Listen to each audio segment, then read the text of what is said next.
के प्यारे बाबा, मधुबन के प्यारे बाबा।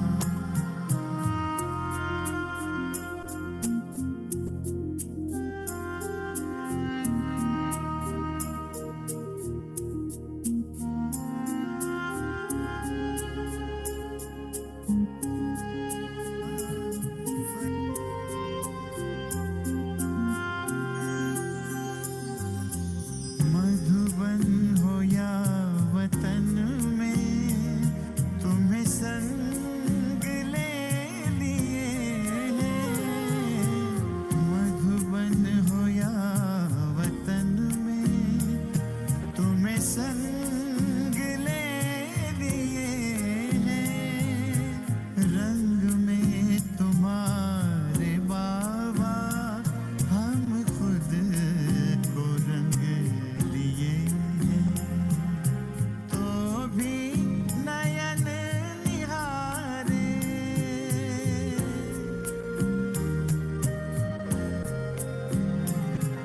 तो भी नयन निहारे।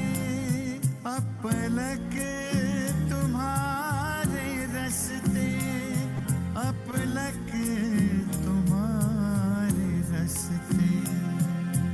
मधुबन के प्यारे बाबा, मधुबन के प्यारे बाबा, मधुबन के प्यारे बाबा, मधुबन के प्यारे बाबा।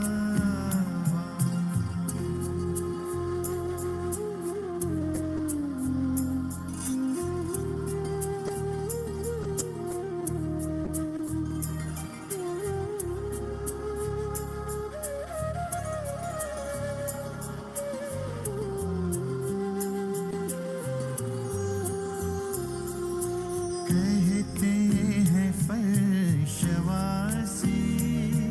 है ऊंचे अर्शवासी। कहते हैं फर्शवासी है ऊंचे अर्शवासी।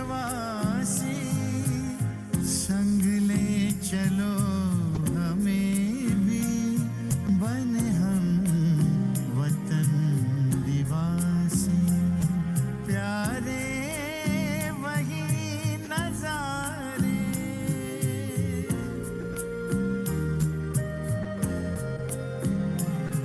प्यारे वही नजारे।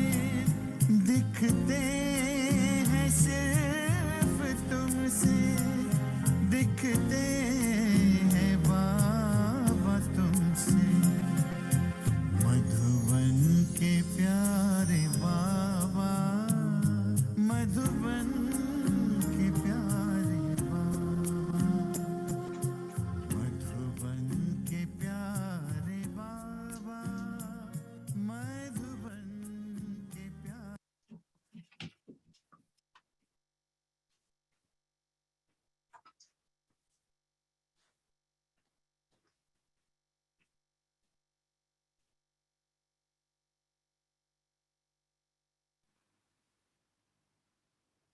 Om Shanti, Jayanti. Welcome. Welcome to everyone. So I'd like to start with a quote from Rumi, Sister Jayanti, which is very appropriate. And Rumi saying, your legs will get heavy and tired. Then comes a moment of feeling the wings you've grown lifting. So this is our story. We go from tired, walking, to flying. And so we look forward to you shedding light on how to overcome tiredness. Om Shanti. Thank you, Arunaben. And yes, Baba's Murli was actually at a very, very appropriate time for those of us who are sitting in front of Baba, but also appropriate for everyone who's hearing it today. And what had happened was that we'd completed in 1986 the Million Minutes of Peace Appeal, and that brought us 7 national and international awards from the UN for International Peace Messenger Awards, which was quite amazing. And then we thought that we are done with international projects. And then what happened was the Assistant Secretary General, that's right, there's the Secretary General, then there's the Under Secretary General. So the Under Secretary General came to Madhuban, and he'd been responsible for the peace unit, which had organized Million Minutes, well, the Peace of Year, and ours was one of those projects. And he came to Madhuban and he spoke to the Dadis and wanted to have a follow-up project, a peace messenger project. And we were too exhausted to say yes. New York, London, Australia, everyone. And because he'd gone to the Dadis loved the idea, and Dadis wanted us to take it on. And we were still very reluctant. And so the idea went to Baba. And Baba directly intervened and ensured that global cooperation for a better world happened. And then the 87 Murlis, many of them referred to this. And so this one in 88, we'd been working very hard, and we'd been staying up till midnight many times. And of course, the Dadis spoke together, Dadi Janki, Dadi Gulzar, and the news reached Baba. Baba had been watching anyway, but also the Dadis told Baba. And so this was a Murli that was being spoken when that group was sitting in front of Baba in February on the 20th, 88. And of course, that whole scene emerged in our minds and our hearts, and Baba's love and compassion, and Baba's just genuine appreciation of all that was happening and being done. But it's exactly the same now. If you're engaged in a project and there's that same intensity of effort that's going on, and you're thinking, well, how much longer can I carry on? Well, this Murli is the one for you.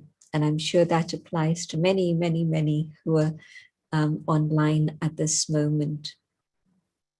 But Baba, of course, began in a very open and big way. And Baba talking about the souls who were in Bharat, the souls who were outside Bharat. And what happened to that moment, of course, Baba reminding us of our eternal home, our original home, Bharat, and how all of us, whichever country we are in now, wherever religion we belong to in our last birth, Baba reminding us that you are those eternal deity souls who lived in Bharat for at least 21 births, and probably many, many more births after that also. And so there's a link of the heart with Bharat, in which when we land in Bharat, the fragrance, the smells of Bharat reach us and catch us, and we're happy to be home. And although it's hot and dusty and it's old and worn out, yet our love for Bharat is very special, because we know that it is our original home. And so Baba reminding us of that. And then a very powerful reminder. If Baba were to say to you, now stay in Bharat, what would you say?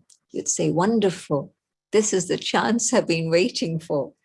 That would be the response of many, many. But would you also say, but what about service? There's so much service to be done out there. I need to be back there for service. And Baba's saying, but your promise is to be obedient. And so if Baba needs you in Bharat, Baba will tell you to stay in Bharat. If Baba needs you outside Bharat, Baba will send you outside Bharat. And so be ready, be ever ready. Here, fine, there, fine. And to know that whatever it is Baba wants for you is going to be the best for you, the best for service, and the best for the world. And then again, a very powerful reminder from Baba. But who actually is responsible for service? Is it you or is it God? It's God's work and God can make it all happen, but God is offering you the opportunity to create your fortune, because the law of karma is that if you do something, you will receive the reward of that. And if you're not given that opportunity to do something, then there cannot be the return, there cannot be the result. And so this very much Baba underlining for us again, that God could touch everybody's intellects and take them all home. But we are the ones who have to create the golden age, then we can be part of the golden age and come there. So lovely, lovely reminders, but Baba reminding us, what is service? Service is simply reenacting something that happened already. It's fixed, it's going to happen again. All you're doing is writing on that same line once again. That's what service is. It's no burden. Baba said, I wouldn't use the word burden, but you guys use the word burden. And so I'm mentioning the word burden again. But in fact, it is no burden. If anyone carries a burden, it's the one who's the inspiration behind it all. So he carries the load, he carries the burden. You don't have to carry anything at all. So what are we doing? God is pulling the strings and we're dancing. We're the puppets, Katputli, a lovely word in Hindi. We're puppets dancing to God's tune, dancing in the way that God wants us to. And so see service as a game, see service as everything done already, and now just simply drawing the same line. And Baba commented that the last Murli had been about Maya and the games of Maya, and this time it was about the games of service. And so service is a game. And I was just thinking how when there's a tennis match, they go out there and they're slamming the ball and it's hot and they're sweating and they're working so hard, but their heart and soul is in it because there's that zeal and enthusiasm, because it's a game and they want to win the game. And really, if it's love in your heart to do something, it'll never ever be a burden. If someone were to tell a tennis player, stop playing, give up your game, have a comfortable chair and relax with a cool drink. Why do you want to sweat it out on the field, on the tennis court? He'd say, but I enjoy it, I love it. And so same thing. Service is for enjoyment, service is for pleasure, service is for fortune, service brings us power, service is nourishment. But let me see it that way and not see it as a burden. If somebody has 9-to-5 job and they have to give their intellect to it, or they have to physically work hard for it, it's a burden, it's a toil. But if somebody is using their intellect for Baba, if somebody is using their body and energy for Baba's work, you're never going to say you're tired, you're loving it, and it's your fortune. And so first and foremost, see it as a game. Secondly, play the game with enjoyment, with pleasure. Don't do it out of compulsion. Don't do because somebody is telling you to do it, but do it with your heart, with love, and not that I want to do this or I don't want to do this. No, whatever is in front of me, let me do it, and let me do it with that love and that zeal and that enthusiasm, and I will never experience tiredness. And then Baba was talking about how we give our intellects to service, for planning, for putting those plans into practical form, but are we maintaining the balance of remembrance and service?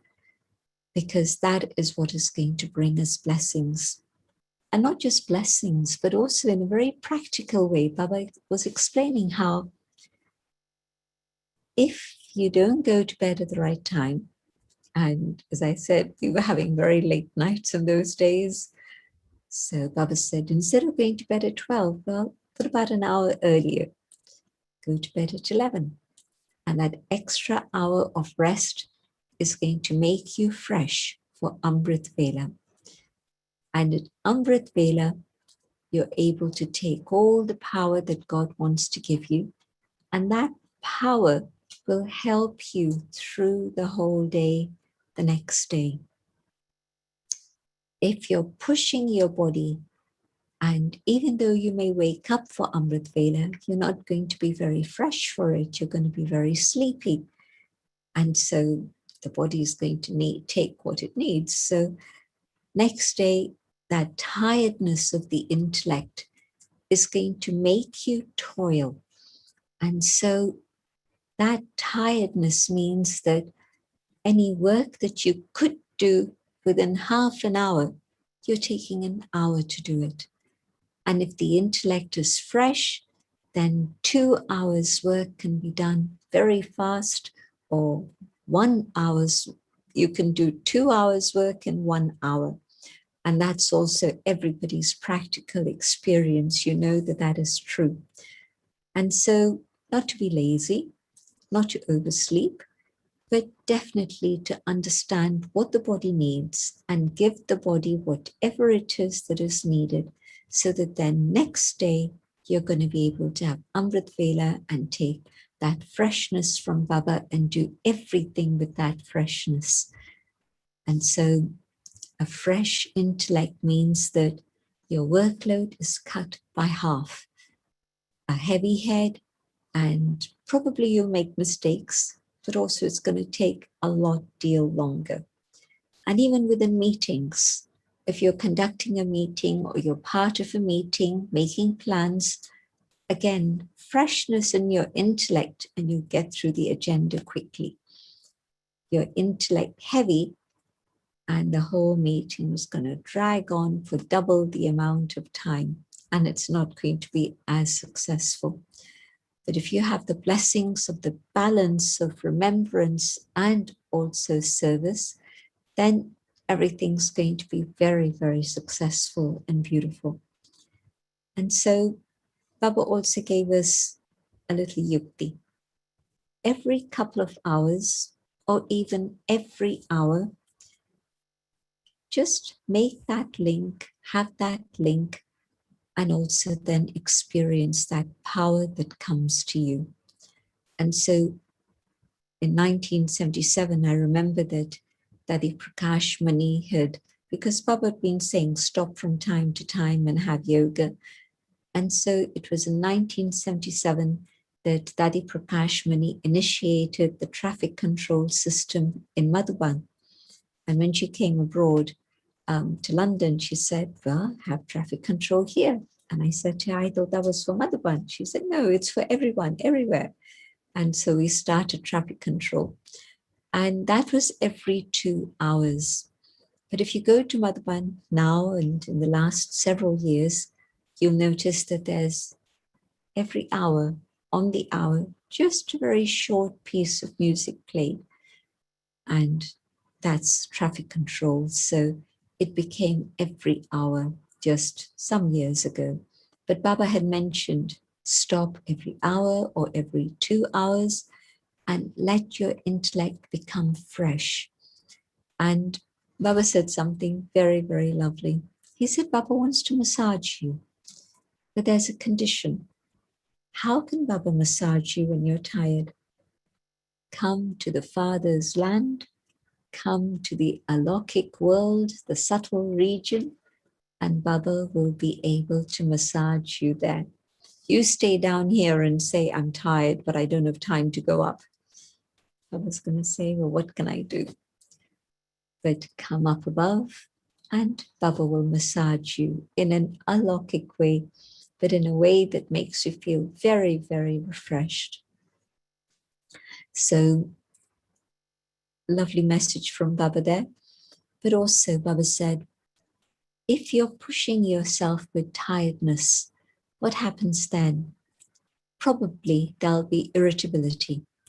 And I know that many, many of us have experienced that too. And so even to manage our sanskars, to develop patience and not get irritable, maybe that's the journey we're on, so that we're not allowing negativity to come into our behavior. And of course, I have to go even further step and have such yoga that it's not even a question of managing my sanskars, but I've actually been able to change my sanskars so that that's finished. But certainly at the place where we're at, where most of us are at now, then that irritability comes and the other one knows that I'm tired. I know I'm tired, but what am I going to do about it? Well, Baba's suggesting take time just for silence for a moment. Come to Baba and just have that rest up above and let the intellect and mind become totally fresh. And the body will also feel that freshness through that yoga. And then Baba talking about how when Baba became Avyakt, the speed of service increased. And somehow we have this grand plan in our minds that after this project is over, right, then I'm going to focus on yoga. Does that ever happen? Well, by the time one project is over, or maybe not even over, already there's another project that comes up. And Baba said that's what Sangam Yoga is about. The speed of effort is continually going to increase and speed up further and further. And so we've already seen how service speeded up after Baba became Avyakt. Service speeded up after Dadi Prakash when he became Avyakt. And now that all the Dadis except one are Avyakt, we are seeing service move forward at a very, very fast speed. And so Baba made an interesting comment. Baba could say, I'm going to give you a year of rest, but drama isn't going to let you. That was very interesting for me. Even if God says he's going to give me a year of rest, drama does not allow it in Sangam Yuga, because there'll be more service and more service and more service happening. But the trick to learn is to keep this balance and to use yoga, the power of remembrance, to be able to do everything I need to do in double, in half the time, double work in half the time. Can I do that? Well, Baba's promising me that if I keep taking that opportunity to go up above and spend that time with him, then that energy is going to help me deal with everything here and do it in a much, much faster and more efficient way, which I've experienced. And I believe that, yes, this is how it works. And so usually we think it's sleep that's going to make my intellect fresh. But I was saying, yes, give your body the amount of sleep that it requires. But it's not sleep that's going to make it fresh. It's going to be your yoga that makes it fresh. And so a different slant on everything. And so Baba was saying that service is going to continue. It's going to speed up. And you have to be absolutely on the ball so that you're able to continue to do whatever is needed, but yet still continue to take the blessings of that balance. And so Baba's Murli was a very loving one. Baba's Murli was also very, very insightful. Baba was saying that Baba keeps track of everything that's going on. The instruments and the devices you have of capturing records of everything are very, very out of date. Baba didn't use that expression, but Baba said that they're Tamo Pradhan. We think that they're the latest bees, means modern systems. So Baba is saying that Prakriti is nature, matter, the elements of Tamo Pradhan. And so all the equipment you have, all the devices you have are Tamo Pradhan.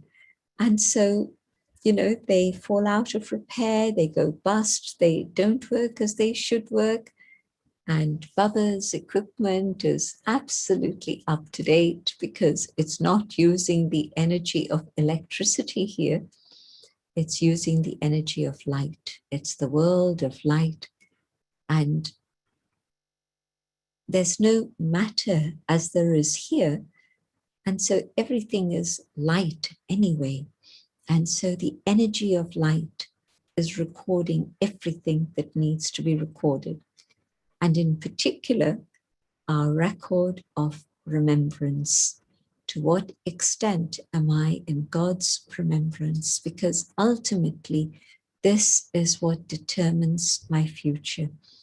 And so God's machines never wear out. God's machines never break down. God's devices are always up to date. God's devices are perfect and they work highly, highly efficiently. God doesn't even need to look at them and check them, but the data is collected automatically for each and every single child. And so Baba reminding us that whatever data we collect here is very inefficient. And it was interesting for us at that time because we were just thinking about how do we collect the data? Because Baba's message had come via Dadi Gulzar that you have to create a bank. And just prior to that, banks had earned a very, very bad reputation because of scandals surrounding banks and the money that banks were making at people's expense. People who save their money in the bank, well, the bank is using it for their own purposes meanwhile. So there was a lot of mistrust of banks around. And yet still Baba said, no, have some method of collection. And we didn't know what. And then Baba said, a method of collecting good wishes. And so we began to think about it. How can we collect good wishes for all? And so this idea came up about a vision of a better world, seeing yourself in that better world, seeing relationships in that better world, and being able to have good wishes for all. So I won't go into the complications of the project itself, but imagine we existed in about 80 countries at that point, but the project reached 128 countries. And with Million Minutes, we existed in 66 countries at that time, and the project went into 80 countries. And so projects reached beyond our centers to countries where there were no centers. And then in some cases, centers grew up as a result of the projects. So Baba knew absolutely everything. Baba had a plan, Baba had a design, but Baba was only giving us little tips about what it is we needed to do. But I read that Murli now and I realized that, yes, it was very important and valuable for all of us at that time.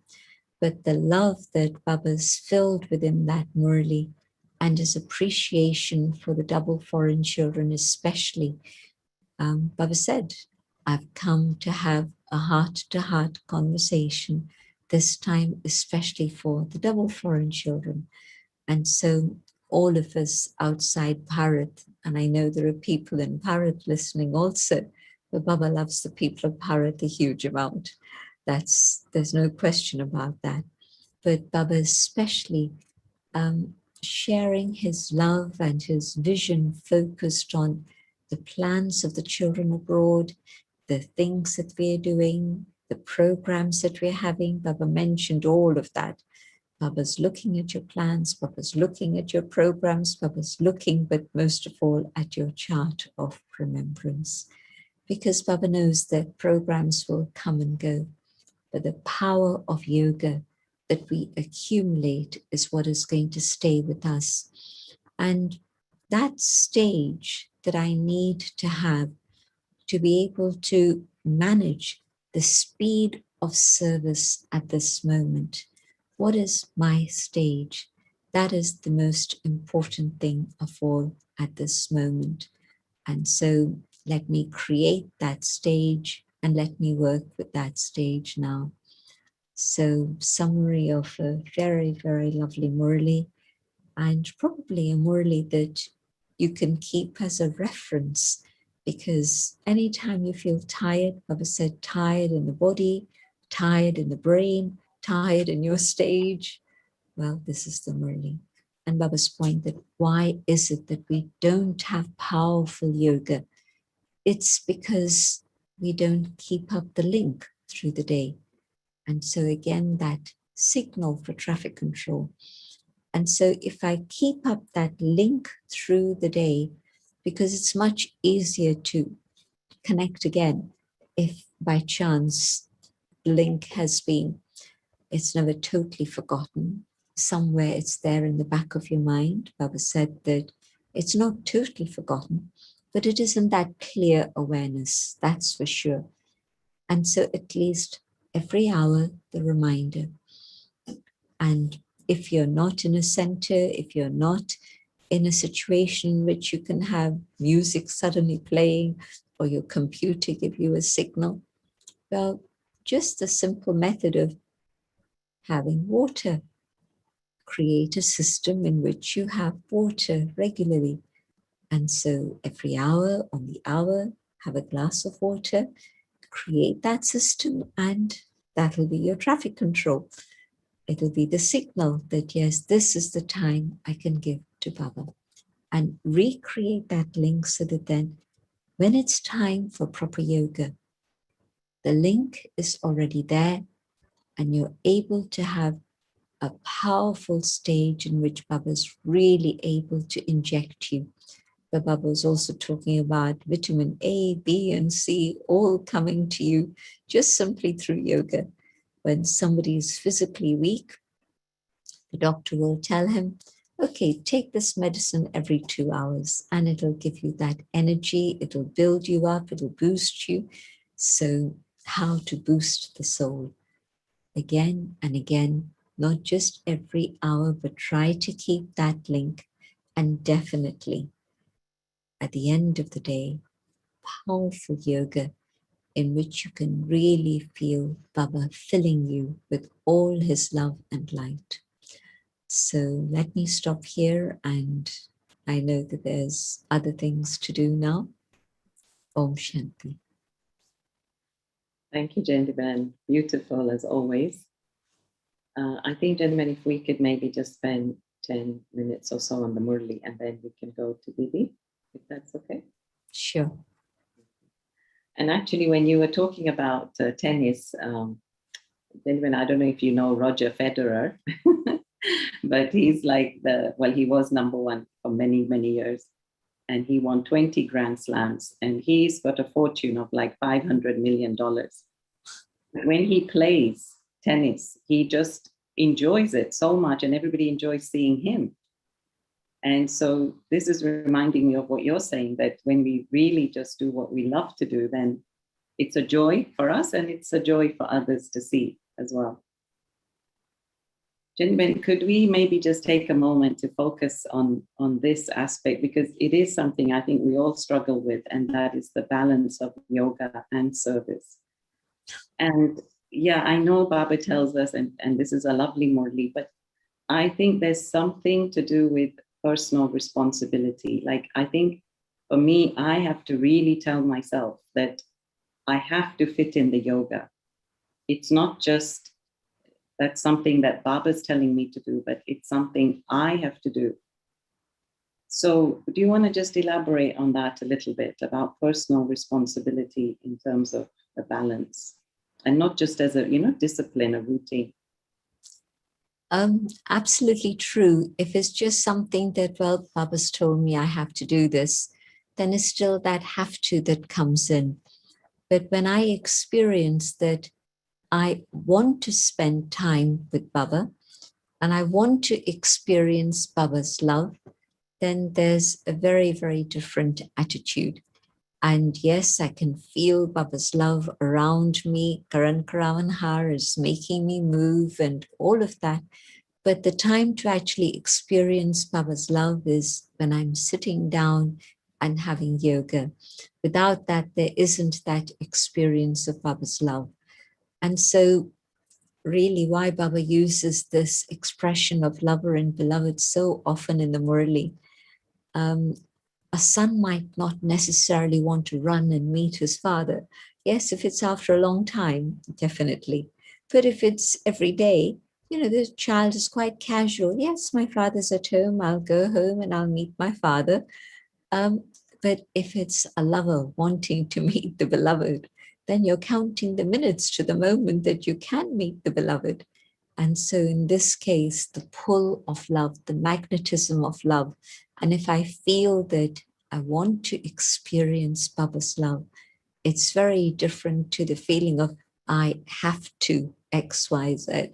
And so let me experience what it's like to feel Baba's love and to feel the passion of that love and that joy in which love is the connection with my beloved, that meeting that I've been waiting for. I want to experience it. So if I can turn it around in that way and think of Baba as the beloved, if you think about all the mystics, whether it's Christian mystics, whether it's Muslim mystics or Jewish mystics, and of course all the Hindu mystics, all the mystics have spoken about the experience of God's love as God the beloved. So there was something that they were feeling at that moment, even without properly knowing God. But it was that experience of love that was touching them and awakening something within them. And I'm sure they were the souls who'd taken Gyan and Sangam Yug, but they belonged to that particular branch of the tree. And so now this is my opportunity to experience God's love, which I won't have through the rest of the Kalpa. And so let me be aware of what yoga really is. Yoga isn't a discipline. Yoga is that experience of union, of love, the fire of love that Baba often speaks about. Yes, beautiful, gentlemen. I think one has to go into, how it's really benefiting me. And then I think we are pulled to that. Okay, so here's another question. Gentlemen, what about in service when you keep giving somebody service to do, but they keep saying no? Then should you stop giving them service? And if they do keep saying no, what is happening in their mind? It's worth having a conversation to find out what it is that's making them say no. Is it that they're afraid? Is it that they're internally insecure? What is it that they're afraid of? People laughing at them, people reacting to them, people scolding them. What is the factor of fear that's coming in? And to try and help them resolve that. And so very often it's just insecurity. If I do this, I don't know whether I can do it properly. I don't know whether it's going to be accurate. I don't know whether they're going to jump at me because I didn't do it as I should do. And it's all of these thoughts that can come in. Or maybe there's another factor. Maybe I don't quite know their situation at home. Maybe there's a child that needs their attention more than generally. Maybe there's a parent that they're looking after. What is it? And so a conversation with somebody is always very, very important. And that'll then give me a clearer picture. And then there could be service they can do at home. Writing blessings, for example. We use hundreds and hundreds of blessings all the time. And to go through some Murli books, the Avyakt Murlis maybe, and write some blessings. Maybe they're more creative than just writing something. Maybe they can do, little beautiful cards. There are people who do that. So let me find out what their situation is, and then I'll understand how to deal with it. Thank you. Gentlemen, today Baba said in the Murli that it's better to experience the sickness in the body or the illness and finish the karma than to experience the punishment of Dharamraj. Can you tell us a bit more about that? When Mama was going through severe pain and yet nothing showed on her face at all, it would be something that Mama would say. Mama would say that it's better that I settle my karma here rather than at the end.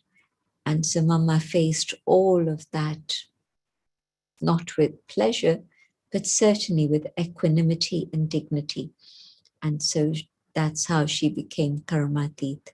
So if I have that understanding that if there is pain, then okay, I didn't invite it to come, but it's come.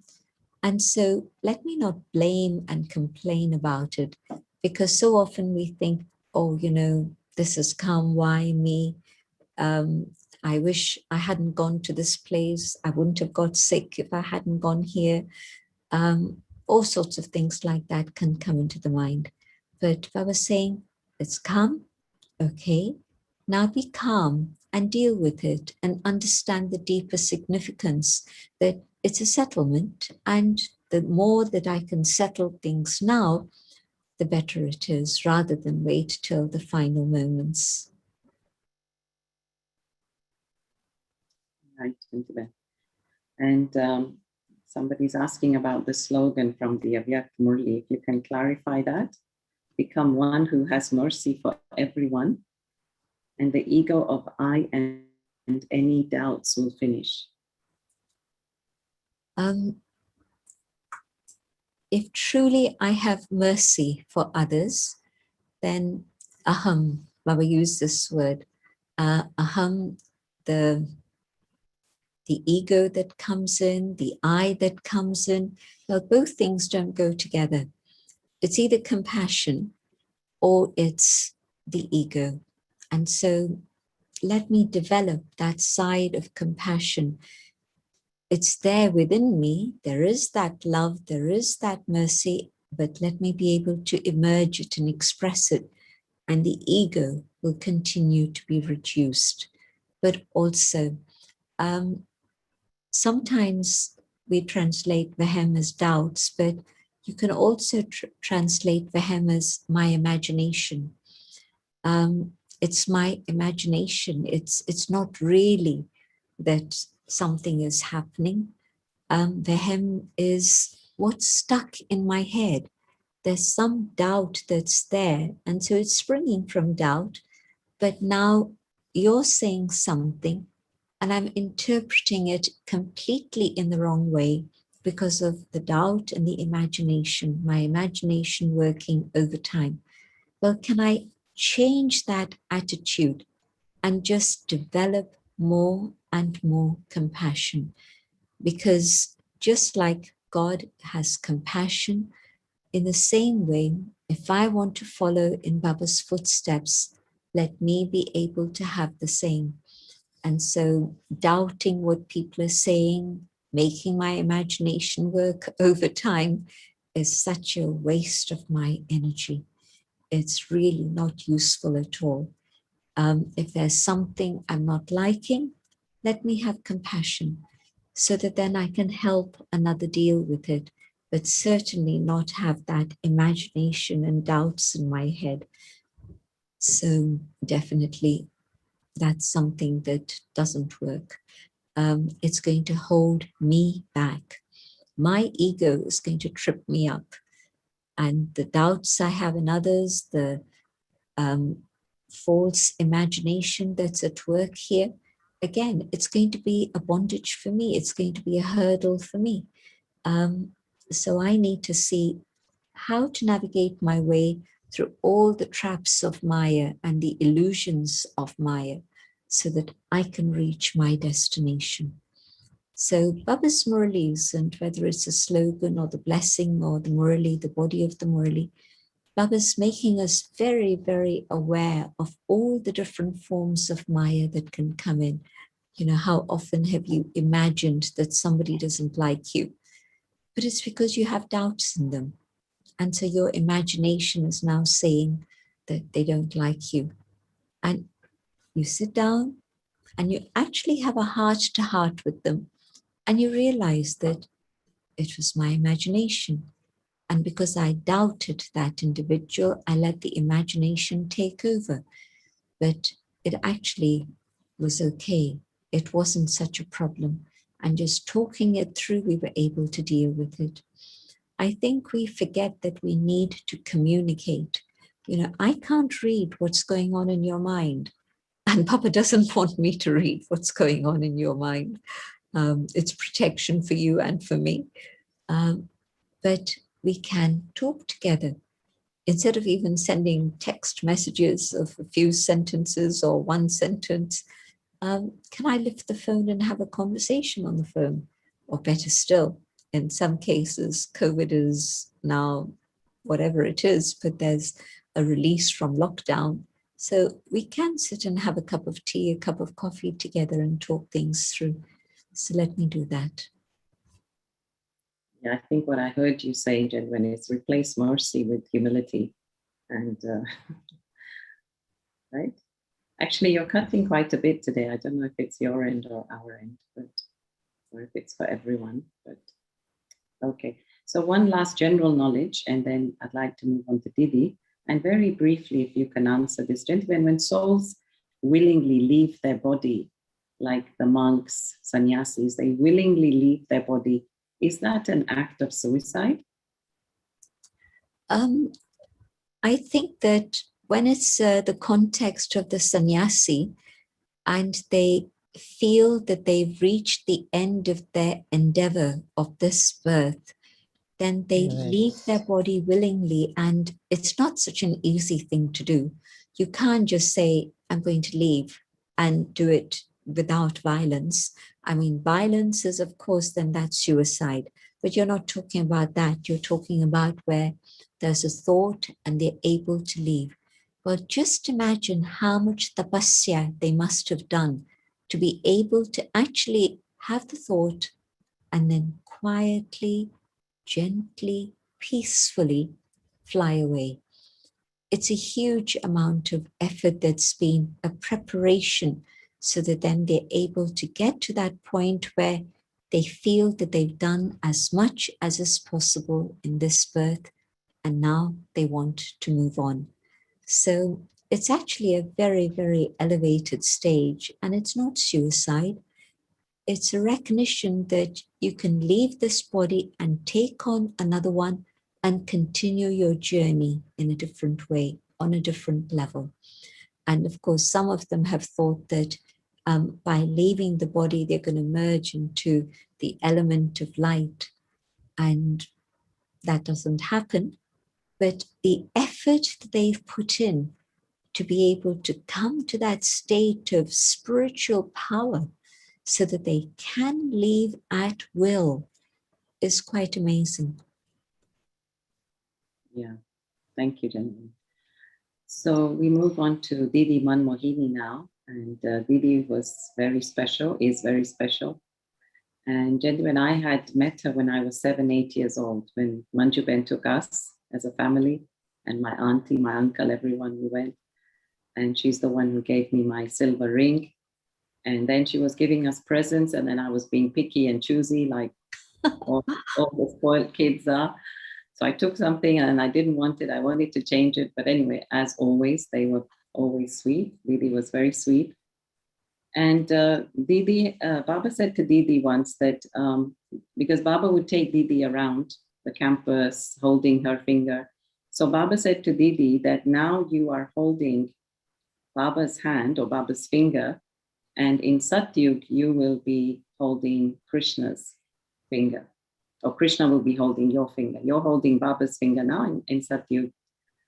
So what was the special dharna that made Didi, and why is it that Baba respected her so much?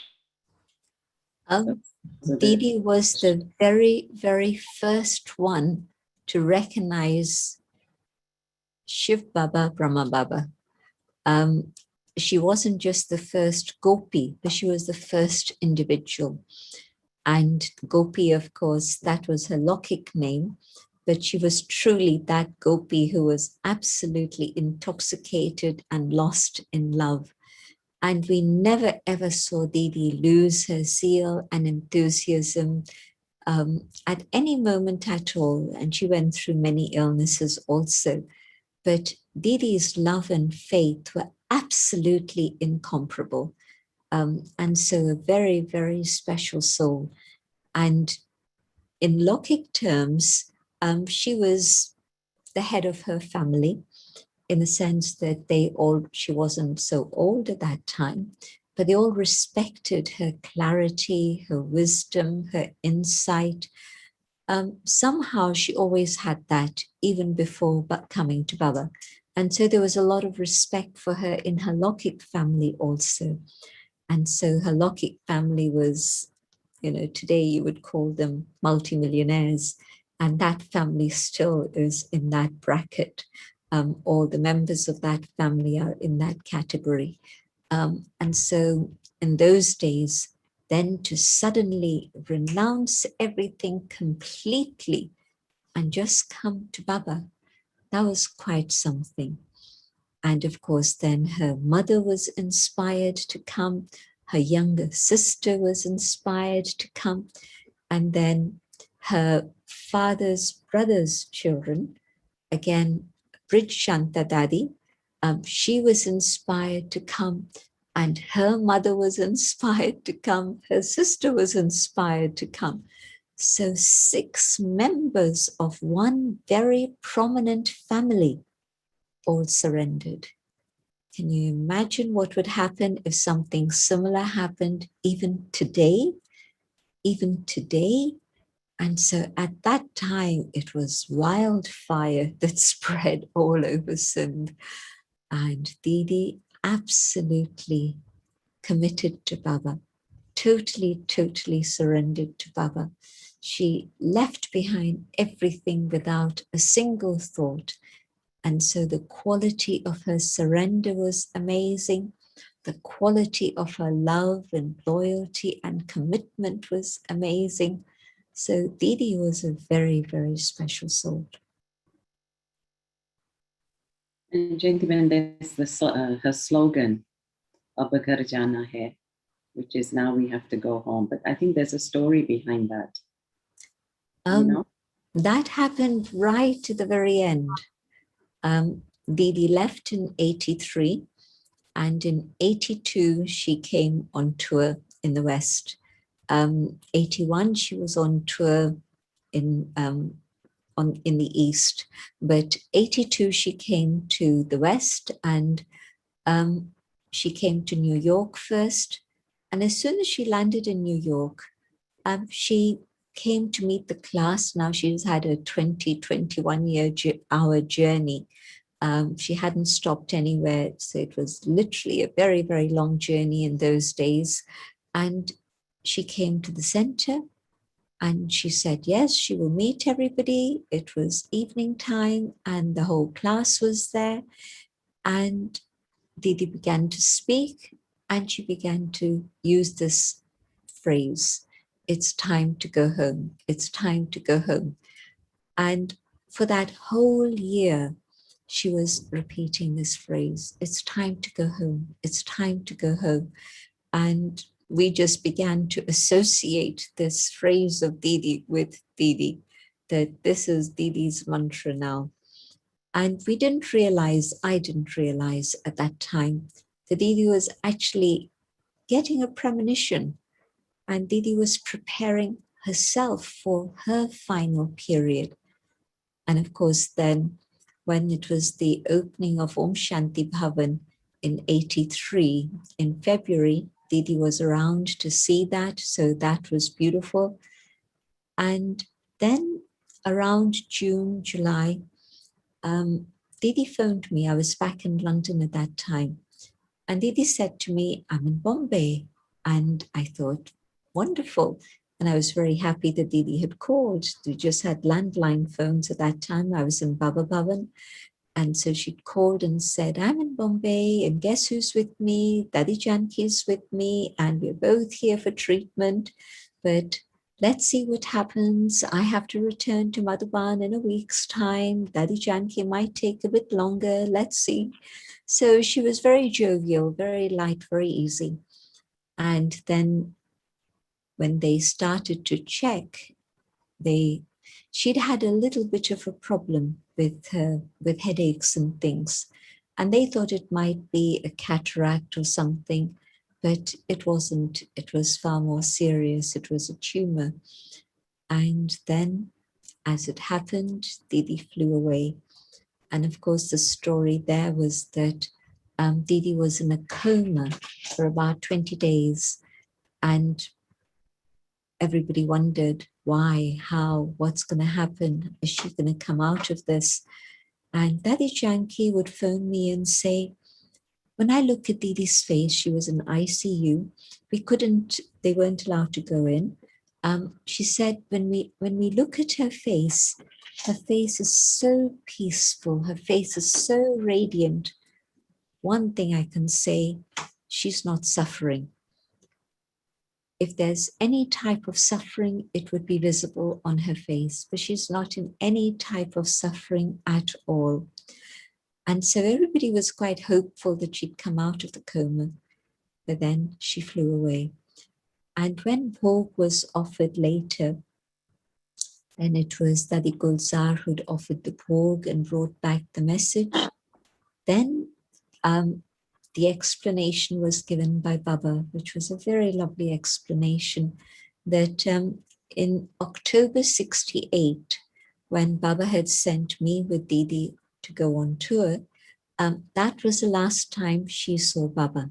I came back in December to meet Baba, but Baba kept sending her on tour further and further away, from Delhi to Agra, from Agra to further afield in UP and all sorts of places, and then finally to the Kumbh Mela. She'd gone to Calcutta, but moved on further to wherever the Kumbh Mela was being held, and she was with Dadi Pardadi, Dadi Nurmashanta, and that 3-month period from October to January, Didi didn't come back, and Didi then came back only literally minutes before the body was put onto the hearse on the 21st of January. And so they'd been trying to reach Didi from Saturday, couldn't get through. Everywhere they phoned, she's just moved. And then finally, on the 21st, the Tuesday, Didi and Pardadi came. So that was something that was there deep in her heart, that I missed being with Baba for the last 3 months of Sakar Baba. And so Baba said that Baba wanted to remove that sorrow and gave her that opportunity of being in the subtle region with Bab Dada before taking rebirth. You know that most times when the soul leaves, it very quickly enters a mother's womb into the fetus. And that's a time when the mother feels the quickening, that there's life there. But Didi was kept in the subtle region to enjoy that time with Avyakt Dada, especially because of having missed that 3-month time. So her deep, deep love for Baba was just tremendous, and Baba gave her that opportunity. So when she was saying it's time to go home, she was talking about herself. She wasn't talking generally about all of us, but at that time, of course, you don't know why someone is saying something, but she was really preparing herself. She wouldn't have been able to put it into words, but there was something within her that was prompting her to say this. So lovely, gentlemen. Get goose pimples every time I hear stories of the yagya. So Didi had many qualities, gentlemen. They say she was all-rounder. As soon as the Murli was over, she would go to the kitchen and start helping also in the kitchen. And Didi also had the balance of being a child and a master. So she would give her opinion as a master, but then become a child if not everyone agreed. Gentlemen, any last story that you want to share from your heart about Didi? Didi's amazing intellect, the wisdom and the clarity of her intellect. And what would happen was that in the late 70s, when the first people from abroad were arriving in Madhuban, at that time, Didi generally didn't give classes anyway. She would share her experience and sometimes take a short class, but not like an hour's class like many of the other daddies. She would say that's their role. But she said to me one day, I'd like to meet all these people who are now coming to Madhuban. They're Baba's children and I don't know them so well. I'd like to get to know them. I said, Didi, tell me how. And she said, arrange for groups of 4 to come to me every evening at 4:30 in the evening. And most times, India's siesta time means that people aren't ready till 5 or later. But Didi would be there, ready, 4:30, waiting for them. And of course, it was small groups. Like if there was a group of 10, that was a big group. So over the space of about 2 weeks to take 4 at a time was working out fine. And so 4 people would go in and Didi would conduct meditation for about half an hour. Just imagine Didi would conduct meditation for about half an hour with 4 people, giving each one drishti. And then Didi would say a few words to each one, and she'd ask me to introduce who they were also, and then she'd say a few words. And afterwards, she would tell me something about each one that could help me help them progress. And about one individual, she said that, well, this person, when she was speaking to me, she was saying that, Didi, I'm a bit confused. Am I supposed to remember Paramdham in yoga? Am I supposed to remember Sat Yoga in yoga? Am I supposed to remember Shiv Baba? Am I supposed to remember Shiv Baba and Brahma Baba? She went on like this. Just remember, they were very, very new at that time, and we didn't have 1,000 classes to draw on. Everything was completely fresh and different. And Didi said, Didi had explained to her, just focus one thing at a time. Everything is important, but don't let yourself get confused, but focus on one thing at a time.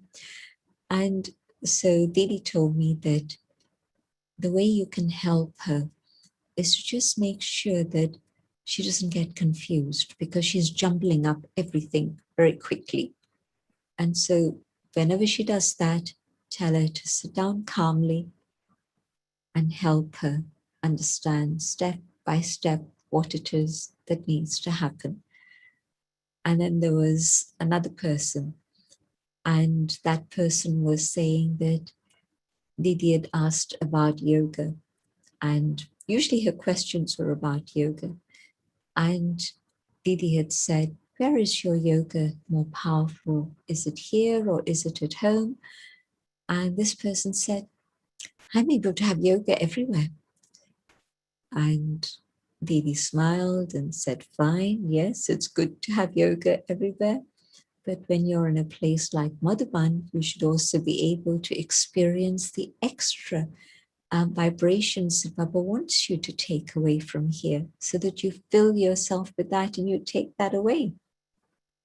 Then afterwards, she told me that this person really needs to watch their ego and gently help them understand. If Didi had said that to them, they would feel very offended. But again, very gently, you can help them understand that they need to have more soul consciousness and a little bit of humility so that then they're able to move forward. So now, within the space of a 3-minute, 4-minute conversation with an individual, how much did Didi know them? She didn't know them very well. But this is why she wanted to meet them, because she felt that as the mother of the Yagya, I need to know Baba's children. And so she went out of her way to organize that. But her piercing intellect, she could read a person very fast. Just one question they asked or one answer they give, and Didi would be able to tell a lot about that individual. So an amazing insight into everyone. And Didi's yoga, absolutely focused and concentrated, and her drishti could lift you and make you fly. Gentlemen, shall we just explain also, they used to say Didi is law and Dadi is love. Do you want to explain why they said that? Dadiji, always the embodiment of love, and Didi's love, more like the love of a father in a way. The love of the mother, just accommodating and accepting and unconditional. But Didi's concern was that every soul should reach their highest potential and come to Baba. And so if there was something that was not quite right, that Didi would notice it was out of line, Didi would call them. And of course, in those days where it was Hindi speakers, Didi would tell them very openly, very straight, with a lot of love, never harshness, but a lot of love, that this is what you need to pay attention to. And of course, this is why when there was translation involved, she would tell me and then expect me to convey it to them in a way that was acceptable. But Didi's concern was always that each child of Baba should really become the highest, which means we have to follow the maryadas, we have to follow the system, we have to follow Srimad. And so this is why they would say that Didi is the law and Dadi is the love. But it was Didi's absolute adherence to the law and her ability to make others understand the value of the law that created the foundation of Madhuban without Baba and Mama. Because just imagine, Mama left, Baba left, and the whole organization could have fallen apart. But Didi was the foundation, the powerhouse, and of course, Dadiji also the love. It was like Avyakt Baba saying that Dadi is the mic, but Didi is the might. Now, what can the mic do if there isn't that energy, that might? But Baba categorically said the might and the mic. And so that powerhouse that kept the integrity of Madhuban and made Madhuban continue with the systems that Mama and Baba had established. It was Didi's power that made that happen. And then, of course, Dadiji continued with all of that. But definitely Didi, the law and the might. So I know we have to finish, gentlemen, but I think important point, like you have explained to me, when there is a senior's anniversary, then to offer bhog to the closest Thursday, or in our case, Friday in the Middle East. So now Didi's day falls on Wednesday. So is it okay to offer bhog on Thursday for Didi? What we're doing in London is we're going to offer the morning bhog with special bhog for Didi. But on Wednesday, anyway, lunch is cooked, which is fresh. And so we're going to make sure that we have a specific something that's extra that's cooked for Didi. And we'll sit in Baba's room, whoever's in the house at that time, and offer that bhog to Didi on Wednesday itself. So the Thursday bhog will be for everyone, And then to honor the day itself, we'll also offer on Wednesday at lunchtime, so that then there is a recognition and that specialness. Thank you so much, Esther.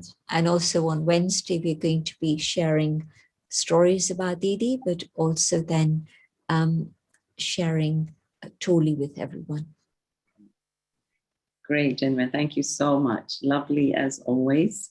And everybody's appreciative. We will end now with some meditation, and we will play that song actually. That is Didi's song. It's time to go home. Thank you. Om Shanti.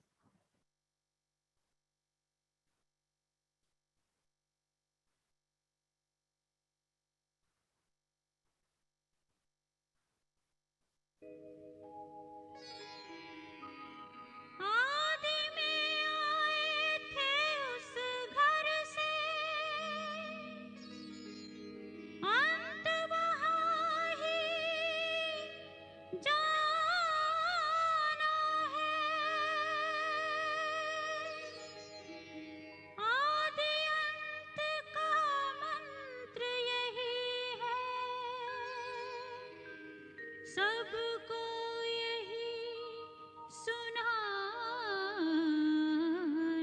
है।